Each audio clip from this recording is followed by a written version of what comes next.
uste patinaje artistikoa azkenean ez dela oso ezaguna, ez zaiolako bisibilitate asko ere ez ematen.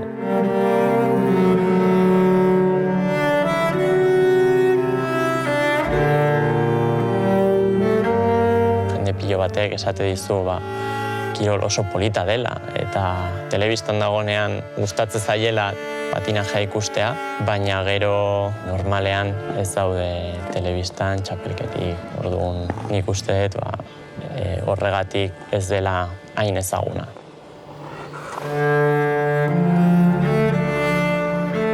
Niretzat kirol gogorra da ez, ordu asko sartu behar dira, eta preparazio asko behar da kanpoan, zotzetik kanpo ere, fisikoa, dantza edo arlo guztiak landu behar dira, baina ikuskizunak eta egiten direnean jendeari asko gustatzen zaio patinajea ikustea ez.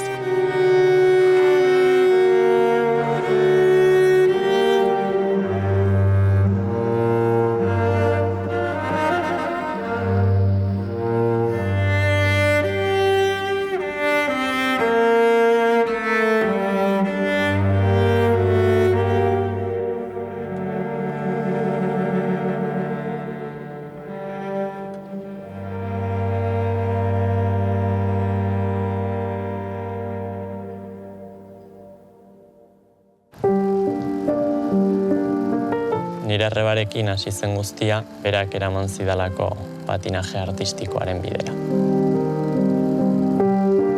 Ni txikia nintzenean kalean asko patinatzen nuen, gurpiletako patinekin, eta behin ikastaro batzuk egin genituen izotz pistan, nire arrebaetanik, eta hasiera batean hokeiera joteko asmoa neukan. Baina nire arreba artistikoan sartu zen, ni baino 2 urte helduagoa da, orduan pixkat lehenago iritsi zen puntu horretara, eta naiz eta nik nire lehenengo patinak hokeiekoa izan, beratzetik nahi nun, eta azkenean artistikoan bukatu nun ere saltoa gustatzen zitzaizkidalako.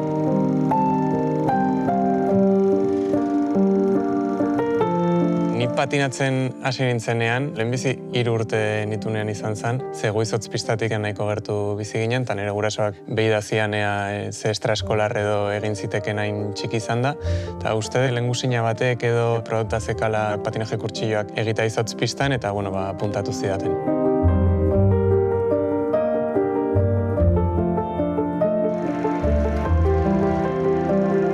Eta 3 urte nitunean antzaden ez ezitzean gustatu, negarrez atera nintzen pistatik, eta egun bat bakarrik joan nintzen. Baina arreba txikiago bat dakat, 2 urte gutxiago dituen orduan, berak 3 urte bete zitunean, eta nik 5 urte nitunean berriz apuntatu gintuzten kurtsillo hauetara, eta antzaden ez hor bai gustatu zitzaidala pixkat.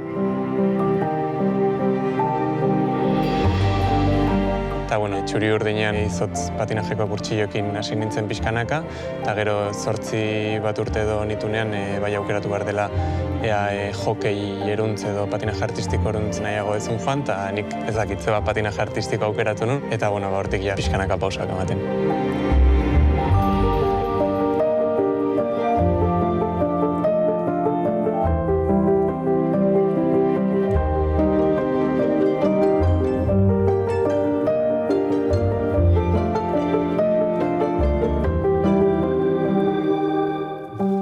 Zortzi behatzi da 10 urte nitunean ere askotan igual guraso izaten nire igual aspertzen nahi naiz orain, igual ez dut jarraitu nahi. Eta azkenean beti jarraitzen nun aurreraka, nire aukeragatik ere eta kanpokoen laguntzat, edo nire arrebari esker ere beste momentu batzutan, beti nirekin entrenatzen zulako, orduan nik uste tolako gauza txiki asko daudela, igual ere ez dituzula zuk aukeratzen, baina honea iristen ere lagundu duten.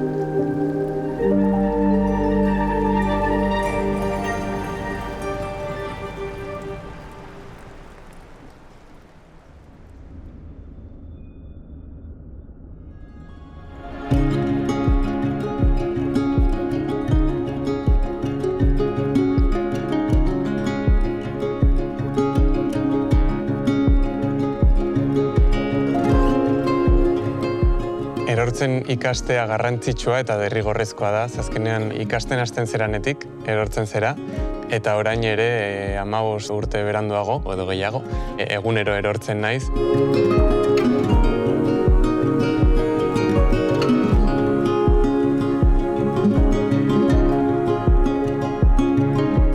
finean praktikatu behar ditugu ateratzen zaizkigun gauzak, dominatzen ditugunak, eta beste gauza batzuk, oraindik ikasi behar ditugunak. Orduan ikasteko prozesuan egunero erori eta erori egin behar zera, orduan altxatzen ez bazera gaizki.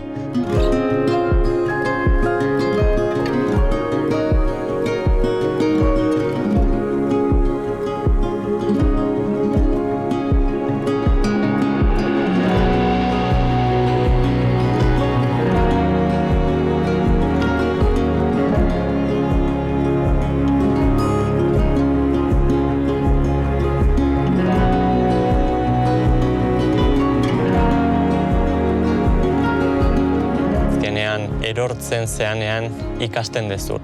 Egunero aldi pilo batetan erortzen gea, eta zenbat eta gehiago praktikatu, zenbat eta gehiago erori, gehiago ikasten dezu, eta azkenean lortzen dezu progresio hori lortzea.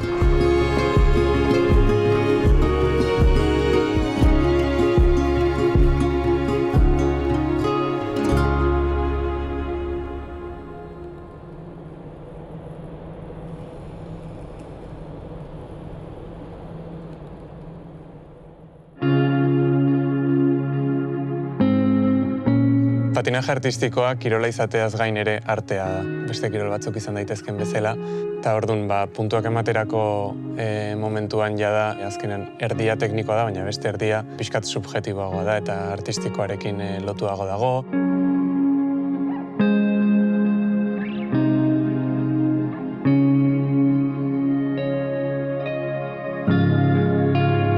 Orduan, saltoak eta dena egitea oso garrantzitsua da, baina azkenean batez ere publikoarentzat eta epaientzat ere, beste patinatzaile ikusi ondoren, gehien atentzioa deitzen diena, seguraski da egindako mugimendu berezi horiek, musikarekin egindako interpretazio hori, orduan azkenean musika on bat aukeratzea eta oso ondo interpretatzea, eta artistikoki ere ondo mugitzen jakitea oso garrantzitsua.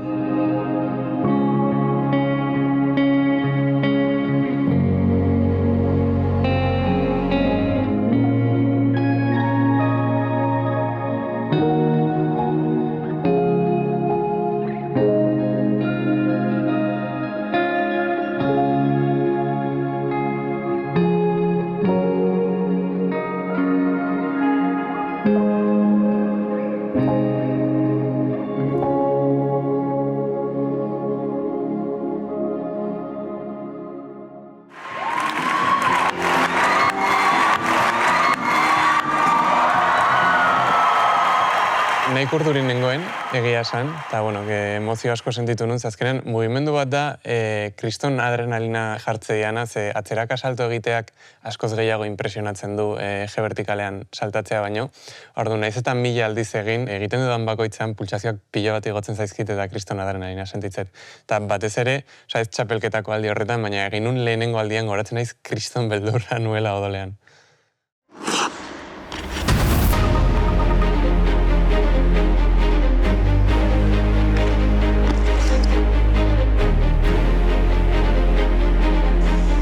Patinajeari dagokionez gustatuko litzaidake Joko Olinpikotara joatea noski. 2026ko Jokutara joatea oso zaila dago, azkenean plaza bakarra dakagulako.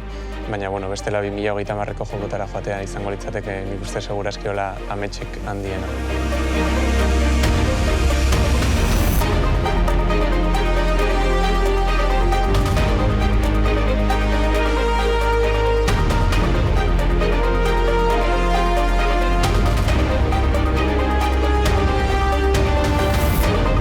Milanen egoteak nik uste dut suposatuko lukera poz handia eta patinatzen daramadan ibilbide guzti horren premio bat edo sari bat bezala, ez? Betiko ametsa izan da, ez eta oso zaila izan, beti pentsatze dugu ea lortu dezakegun Joko Olimpiko batzutara jutea eta helburua lortu izan horrek oso pozik jarriko ninduke.